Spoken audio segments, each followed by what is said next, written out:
നാശം, ഈ പൈപ്പ് ഇതുവരെ റെഡിയായില്ലല്ലോ. എത്ര ദിവസം എന്ന് വെച്ചിട്ടാ പുറത്തു നിന്ന് വെള്ളം കോരി വന്നിട്ട് കഴുകുക. പണിയെടുത്തെടുത്തെടുത്തെടുത്തെടുത്ത് മനുഷ്യന്റെ ഓപ്രാസിറ്റി ഇളകി. ആ കമലേ, ഞാൻ ഓഫീസിൽ പോകാൻ റെഡി ആയിട്ടോ. കഴിക്കാൻ വല്ലതും ഉണ്ടോ ഇവിടെ? ഉണ്ട. കോട്ടും സൂട്ടും ഇട്ട് എപ്പോഴും കെട്ടിയിറങ്ങി പോയാൽ മതിയല്ലോ നിങ്ങൾക്ക്. ദേ മനുഷ്യ, എത്ര ദിവസമായി ഞാൻ നിങ്ങളോട് പറയുന്നു ഈ പൈപ്പ് ഒന്ന് ശരിയാക്കി തരാൻ. 3 നേരം വെച്ച് വിളമ്പണമെങ്കിലേ അതിന് വെള്ളം വേണം. അത് നിങ്ങൾക്കറിയില്ലേ? അറിയാം.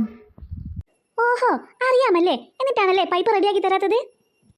ഓ എന്റെ കമലേ, ഒരു വൈക്കോട്ട് ഇറങ്ങുമ്പോൾ നിന്റെ ഈ പരാതിയും കൊണ്ട് വരല്ലേ നീ?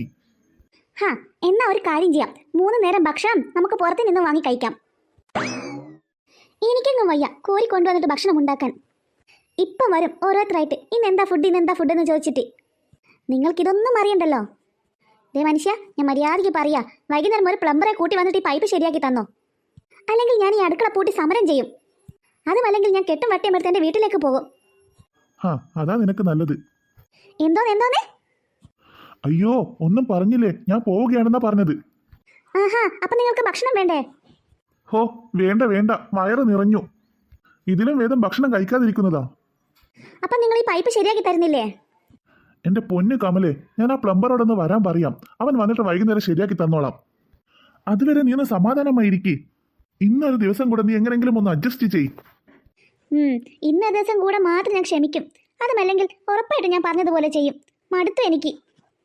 എന്റെ പൊന്നോ, ചെയ്യാമേ. എനിക്കൊക്കെ മനസ്സിലാവുന്നുണ്ട്. നിങ്ങൾക്ക് പുറത്തു നിന്ന് നല്ല ഭക്ഷണം കഴിക്കാമല്ലോ. എന്നോട് വഴക്കിട്ട് പോയെന്ന പേരിൽ നിങ്ങൾക്ക് ആ തട്ടുകടയിൽ കയറി നല്ലോണം കഴിക്കാമല്ലോ. എൻ്റെ വിധി, അല്ലാണ്ട് എന്ത് പറയാനാ? ഈ വീട്ടുജോലികളൊക്കെ ചെയ്ത് ഇവിടെ ഇരിക്കാനാവും എനിക്ക് വിധിച്ചത്.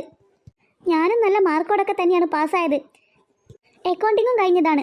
പക്ഷെ പറഞ്ഞിട്ടെന്താ, എന്നെ ജോലിക്ക് വിട്ടില്ലല്ലോ. ഇപ്പം ഇവിടെ നിന്നും ഈ പാത്രവും കഴുകി ജീവിക്കേണ്ട അവസ്ഥയാണ്.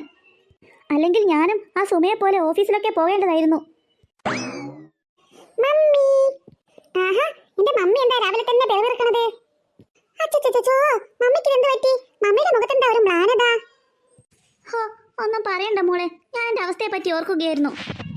മമ്മിയുടെ അവസ്ഥയോ? മമ്മിക്ക് എന്താ അവസ്ഥ? മമ്മിക്ക് ഇവിടെ സുഖമല്ലേ? പിന്നെ സുഖം കൊണ്ട് എനിക്ക് ഇവിടെ ഇരിക്കാൻ പറ്റാത്ത അവസ്ഥയാണ്. എന്താ മമ്മിയുടെ പ്രശ്നം? പറ, ഞാനൊന്ന് കേൾക്കട്ടെ. ഒന്നുമില്ല പൊന്നോ, ഈ വീട്ടുജോലി തന്നെയാണ് എൻ്റെ പ്രശ്നം. ഇപ്പം വിചാരിക്കാം എന്തെങ്കിലും ജോലിക്ക് പോയാൽ മതിയായിരുന്നു എന്ന്. അത് ഞാൻ മമ്മിയോട് അങ്ങോട്ട് പറയാനിരിക്കുകയായിരുന്നു. എൻ്റെ കൂട്ടുകാരികളുടെ അമ്മമാരുണ്ടല്ലോ, അവരൊക്കെ എന്തോരം ജോലികളാണ് ചെയ്യുന്നത്. ഒരാൾ അക്കൗണ്ടന്റ് ആണ്, ഒരാൾ ടീച്ചറാണ്, ഒരാൾ ഓഫീസിൽ വർക്ക് ചെയ്യാണ്. എന്നോടും എല്ലാവരും ചോദിക്കും നിന്റെ മമ്മിക്ക് എന്താ ജോലിയെന്ന്. അപ്പൊ സത്യം പറയാൻ എനിക്ക് ക്ഷേമ കേടാണ് മമ്മിക്ക് ഒരു ജോലിയും ഇല്ല എന്ന് പറയാൻ. മമ്മിക്കും എന്തെങ്കിലും ജോലിക്ക് പോയിക്കൂടെ? വെറുതെ ഇവിടെ നിന്നും വീട്ടു ജോലിയും ചെയ്തിങ്ങനെ ഇരിക്കുന്നു. എനിക്ക് ആഗ്രഹമില്ലാഞ്ഞിട്ടല്ല മോളെ, പക്ഷെ ഇപ്പൊ ഇനി എനിക്ക് എന്ത് ജോലി കിട്ടാനാ? അതും ഈ പ്രായത്തിൽ ചെയ്യാൻ പറ്റുന്ന എന്ത് ജോലിയാ ഉള്ളത്? നിനക്കെന്തെങ്കിലും ജോലിയെ പറ്റി ഐഡിയ ഉണ്ടോ? അങ്ങനെയെങ്കിലും എനിക്ക് പറഞ്ഞതാ, ഞാനത് ചെയ്യാം. മമ്മിക്ക് കുറച്ച് ഏജ് ഓവറാണ്. ഒരു കണക്കിന് മമ്മിക്ക് ഇവിടുത്തെ വീട്ടു ജോലികൾ തന്നെയാ നല്ലത്. ഈ പ്രായത്തിൽ ചെയ്യാൻ പറ്റിയ ജോലി അത് തന്നെയാണ്, വീട്ടു ജോലി. ഇവിടെയൊക്കെ തൂത്ത് വാരുക, പാത്രം കഴുകുക, മുറ്റം അടിച്ചു വാരുക, അങ്ങനെ എന്തോരം ജോലികളുണ്ട്. നിർത്തടി അവളുടെ ഇളി. വല്ല കാര്യമായി പോയി അവളുടെ 32 പല്ലും കാട്ടിയുള്ള ഇളി. നോക്കിക്കോ, എന്തെങ്കിലും ഒരു ജോലി ഞാൻ ചെയ്യാതിരിക്കില്ല. മമ്മിയൊക്കെ ഇപ്പൊ തള്ള വൈബിലാണുള്ളത്. വൈബൊക്കെ മാറ്റി മമ്മി. മമ്മിയുടെ കോലം കണ്ടാൽ തന്നെ ആരാ മമ്മിക്ക് ഒരു ജോലി തരിക? അതൊക്കെ അപ്പത്തെ സുമയാണ്ടി, എന്താ ഒരു ലുക്ക്. ഡി പേക്രാച്ചി, നിന്നോടാ നിർത്താൻ പറഞ്ഞത്. അധികം മുന്നിൽ നിളിക്കാണ്ട് നിന്നാലേ നിന്റെ 32 പല്ല് ഞാൻ കൊയിച്ചിടും. പോടി അവിടുന്ന്. നീ നിളിക്കാണ്ട് കയറി പോടി അകത്തേക്ക്.